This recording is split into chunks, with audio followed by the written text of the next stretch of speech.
Okay, this video is just to provide some basic drills. There's many of them out there, appreciate that. The main reason for doing this video is so that you've got something that all works in a closed space. So if you've got very limited room, it's a really nice way, especially if you're starting out, to get the drills in your head, get the movements in your head, okay? It's a way of doing it. So shrimping to start with, okay, but we're not gonna move up and down like you would do in the dojo because we've not got very much space, which you can do static shrimping. One foot planted, the other foot's gonna feed through the hole, and we're just gonna strop into one side like so, and keeping the elbows nice and tight. The only difference is with this, we're not gonna be able to push away and keep then moving up the mat like before. So we're gonna stay here. We're then gonna keep our hips off the floor, weight through that foot, change foot, and now we just change to the other side as the other foot comes through. And we rotate one side to the other. There's your static shrimping. Again, nice basic movements, but all in a very closed space. Bridging then, again, there's nothing different to this to what you'd have learned anywhere else. Bridging up and over, reaching. The reach is just really to get you to understand that we're going over in this direction, okay? I'm going over my shoulder, okay? My ear's touching the mat, and I'm reaching over, and I come back. We bridge up, we go the other way, and we make sure every time we bridge, we keep our feet close to here. If we do lots of reps, sometimes the feet get further away from us. Keep them nice and tight here, bridge up and over, and back. Keeping the hips nice and high, squeezing them glutes at the top. And then once you've got that movement, you don't have to put the arms in each time if you don't want to. Okay, there's bridging, nice and simple. Next one's backward rolls. I say backward, backward and forward. We're gonna go backwards, over, looking over the shoulder as you go until your feet touch and your knee touch. And then we're gonna pop up. Then we're gonna put our head back through, roll over the shoulder, keep it nice and tight. Back to here, back over the other shoulder, knees and toes into the mat, up, again, keeping it nice and tight, rolling forward.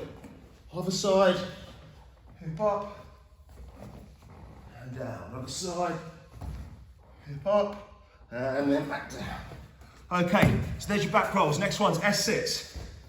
S-shape with the legs, you can see there, okay? And all we're gonna do then, rotate from one side to the other. That's it. I turn to you. So the knees facing 12 o'clock. In this case, your direction. If you want, you can bow the chest so the center of the chest hits the knee, like so. You can also pop up if you want to on this one, opening up them hips nicely in the rear. There we go, nice and simple. Then we've got sit-throughs. Again, we're all in a nice closed space. Hands planted on the toes, okay? And all I'm gonna do is I'm gonna bring the leg through to replace the opposite hand in a diagonal movement. So I'm coming through like so. This hand comes off, comes high, and we're just gonna drive this knee through, okay? And my hips stay underneath me here with this hand here. Back to here, boom.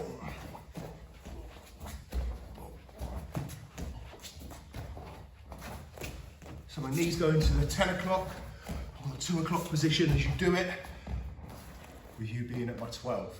Okay, so that angle and that angle. Next one, sorry, not the sit-throughs, back stepping. So for this one, I'm gonna start facing the 12 o'clock position, okay? And all I'm gonna do, if I'm gonna turn to my left, I'm gonna move my left hand a little bit, and I'm just gonna sit onto the left hip and allow the sole of my foot to touch the mat. Then I'm gonna bring the remaining leg back underneath. So I'm now facing the 3 o'clock. I'm gonna move to the 6, to face the 6.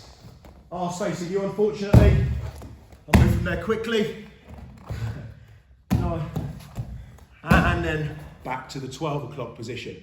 And we then go in the other direction. Go in the other direction, move right at first, step, here, step, here, step, here, step, here, as we're moving around.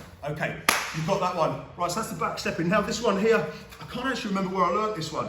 But it's really nice for the hips, hip mobility, and it's just getting you to disassociate your hips with the other parts of the body, which is important. So I'm just gonna go into a squat, a nice deep squat like so, okay? So obviously you're gonna need to be able to hold this position.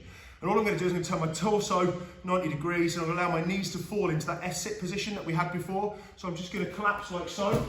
Notice I'll turn 90 degrees this direction. I've got this S-sit here, but my hips are facing to a right angle of where I was. I'm then gonna take this trailing leg, I'm going to bring it round, so I'm turning 180. I've now got my back to you, obviously.